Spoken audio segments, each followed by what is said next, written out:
les lots. Définition d'un lot. Donc un lot, on peut également appeler ça un contrat. Un lot, c'est ce qui va déterminer en soi la mise. Donc on peut également appeler ça une mise. Un lot, il va être ajustable. Il permet de fixer la taille de la mise qu'on souhaite investir sur les marchés financiers à chaque trade qu'on va lancer. Donc pour mieux représenter donc un lot de 1, c'est comme si on investissait 100 000 euros, notamment sur le marché du Forex.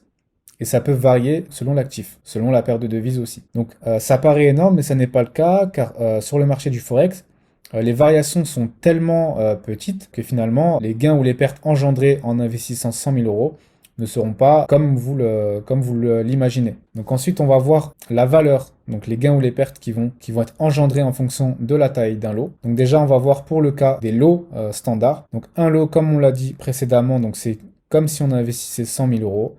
Ça va générer 10 euros par pips qui varie. Donc que le cours monte ou descend, que ça soit favorable ou pas pour vous, il va y avoir une variation de 10 euros à chaque pips. Et ensuite, pour un lot de 0,10, c'est comme si on investissait 10 000 euros sur les marchés financiers. Et cette fois-ci, donc ça va générer 1 euro à chaque fois qu'il va y avoir un pips de variation. Et enfin, donc pour le lot minimum, donc c'est 0,01. Donc c'est comme si on investissait 1000 euros sur les marchés financiers. Et ça va générer 10 centimes à chaque pips qui varie. Sur MetaTrader, le lot maximum est un lot de 100. On va voir le cas des comptes micro, donc les lots micro. On appelle ça également les Sense Accounts. Donc ils sont disponibles uniquement chez les brokers XM et FBS. Et d'ailleurs, la plupart des gens ne savent pas ce que c'est ce type de lot, en raison du fait qu'ils sont disponibles uniquement chez deux brokers. Donc là, cette fois-ci, un lot, ça va correspondre à 1000 euros investis sur les marchés financiers. Et ça va générer donc 0,10 centimes par pips qui varie. Donc c'est l'équivalent du lot de 0,01 en standard. Ensuite, on a le lot de 0,10, donc ce qui représente 100 euros investis sur les marchés financiers. Et ça va générer 1 centime à chaque pips qui va varier. Et enfin, donc le lot minimum 0,01.